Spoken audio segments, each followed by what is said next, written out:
Hello, welcome back to a new episode of Brutifully Made. Um, it's been a week. It has been quite a week. I kind of opened up the broadcast and the podcast last week, just kind of reintroducing myself into a whole new life here in Seattle. And over the weekend, went with my family to my first big public outing. And we went to Bite of Seattle on Sunday and took the grandkids and were caught right in the middle of a mass shooting. And it was one of the most frightening experiences I've ever had in my life. And it just really threw me for a loop. And my granddaughters, 8 and 6 years old, were so brave, and they did such a good job listening. And their parents and I were just completely frightened by just the entire ordeal. It really just happened right behind us, and the chaos of everybody running. We could see the smoke from the weapons when they were discharged. We were in the playground area, and the kids were way up on this giant climbing apparatus. And it was the first time I had ever been in that part of the park. It was near where there were carnival games and just lots and lots of families and kids. And the entire event was just huge. I mean, I've seen estimates of 280,000 people. I'm sure that was for the entire weekend. But it was just, so many people. And we were having a wonderful time until that happened, of course. Yeah, it's just so hard to process everything that I am dealing with and then have that on top of it. It's just, I can't comprehend. I can't put my head around all the things that the universe is putting in front of me and immersing me in. I don't know how to handle it. I don't know how to explain to myself that, yeah, it's been said that you can't handle more than, you're strong enough to handle. And somebody thinks I'm really strong because I don't know how much more I can take. It's just so much. And I don't know. I mean, I'm in therapy. I have a wonderful counselor. She's great. And she's trying to help me process everything that is happening. But it is tough. It is just how do you look at yourself in the mirror going, geez, what's today going to bring? What, just want some calm space to create and just have a quiet life. And it's not that. It has not been that since May. It's just been tremendously overwhelming. Trying to process everything. Ugh. Even the kids, when they were in the middle of it, we were huddling. We got really shoved into the back of the park where the barricades were. And I just instinctively was we cannot stay here. We cannot get stuck in this and where there's no way out. There was nowhere to go. So pulling the girls, and they're just talking about how they've had drills for shootings at school, and that the older one, who's 8, is telling her little sister it's like that. In the middle of all of this, she's trying to calm her little sister, saying this is the drills at school. And her mom is just very calmly okay, we have to listen. They were so high up in this playground area. We had to get them, at least the oldest one, down and not lose one another in all the chaos of all the running. And we didn't know if the people that were shooting were running towards us because they were right behind us. And it was just horribly frightening. It was just, and I the things I had got the girls I'd left on the bench that we were at. I mean, we just grabbed them and took off.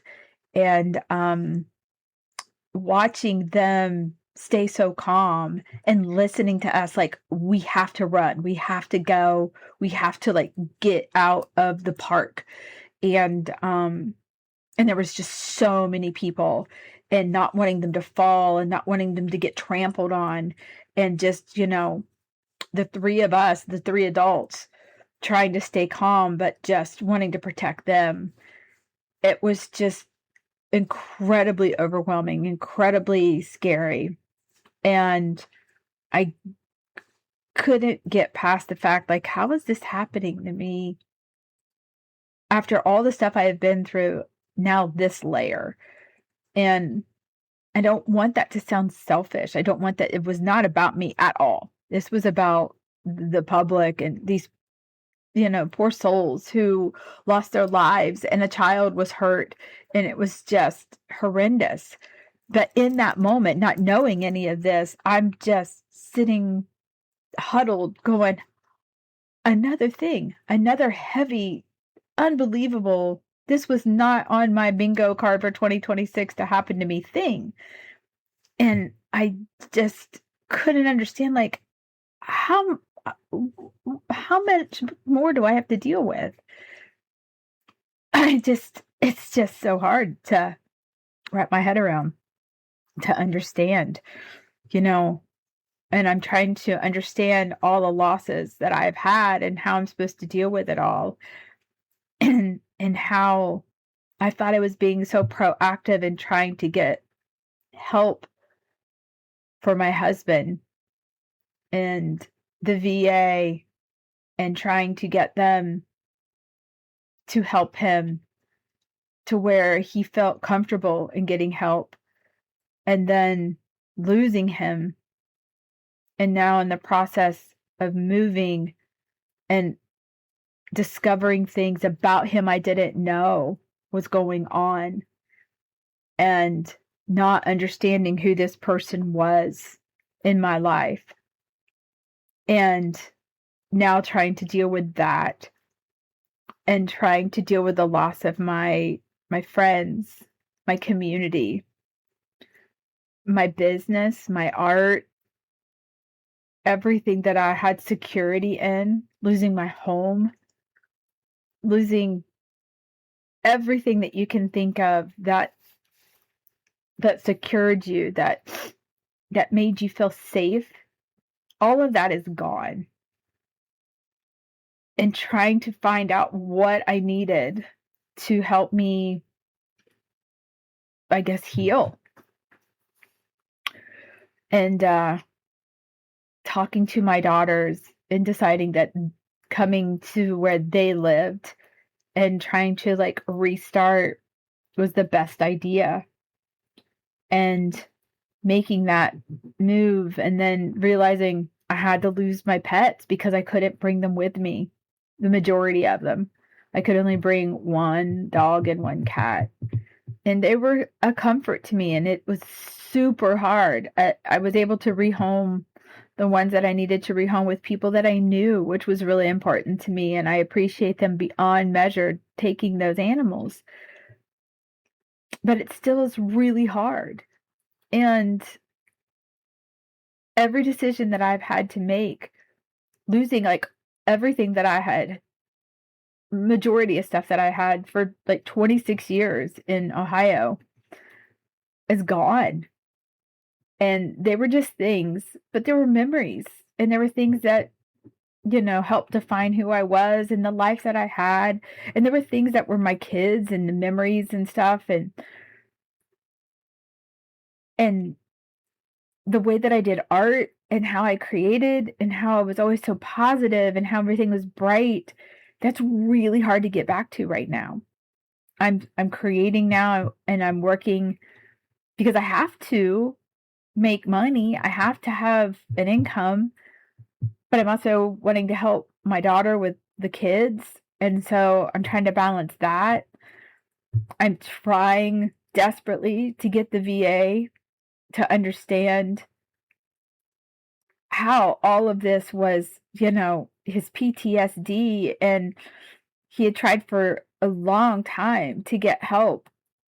And this year, actually being at the VA with him, begging them to help him, and then the battles that I'm dealing with right now, trying to get them to listen, it's just so overwhelming. It's just really overwhelming. And then coming to realize all the stuff he didn't share and who he was, and accepting that, which I don't know if I ever will. And looking at myself through a whole different lens of like who I am. And I'm so hard on myself. And I think we as women are always really judgmental. We're our own worst critic. And then layer that on top of being an artist, and nothing that you do is ever right or perfect. And I'm always saying perfection, it does not measure who you are. It doesn't have to be perfect. And I truly believe that. And I'm not even wanting to be perfect. I'm just wanting to be real and wanting to be authentic. But I don't know what that is right now, because I don't know who I don't know who I am. And it's just so weird not to define yourself by another person, I guess, or what you have been to other people for so long. And it's going to take a long time to find me and to trust myself again. I have no trust in myself.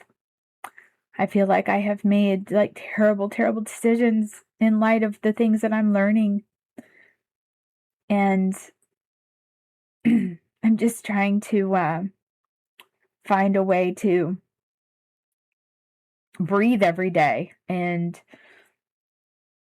I know I'm not the only one dealing with this. I know I'm not the only one that something bad has happened to. And I'm very thankful that I have some help. But man, it is a daily struggle. It is a daily effort to get up and go. And I'm telling you that, yes, my grandchildren and my daughters, they totally give me a reason and totally give me hope. And that's a lot to put on their shoulders. I don't want to be a burden. I don't want that to be their responsibility. I guess I've got to find reasons and goals for myself. And as somebody that has taken care of somebody their entire life,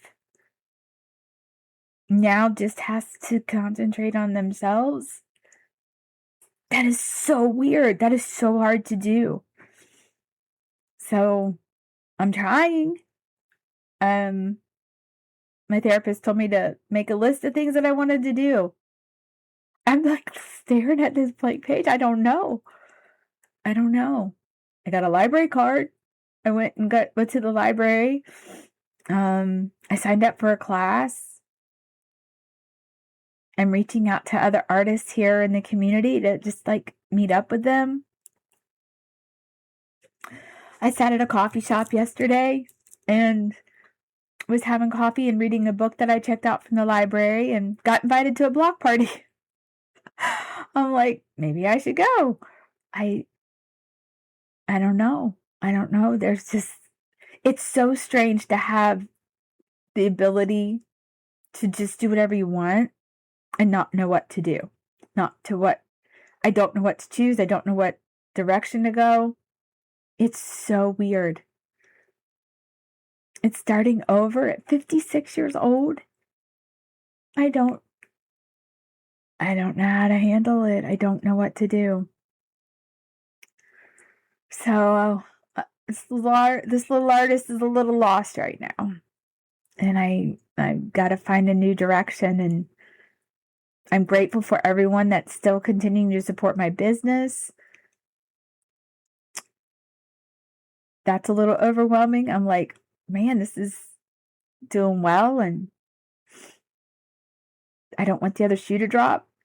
I don't have faith in the positive because I've just had the rug pulled out from under me so much. Man, it's just, I don't know how to handle that distrust in everything. I don't know what's real and what's not, and what is going to stick and what is temporary. Does it matter? Do I need to worry about that? Hard. It's really difficult. Let me know how you deal with all of this, all this overwhelming uncertainty, which everybody has. No, but nothing is certain. Life is not certain. I know this.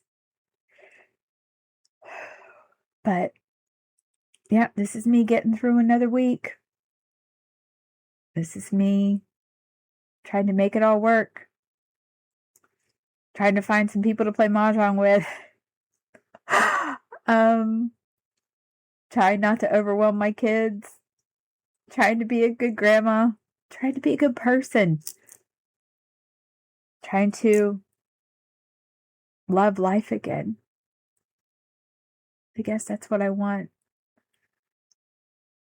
It's just, I'm not going to find love with anybody else. I just want to fall in love with life again. And myself. Be happy with me.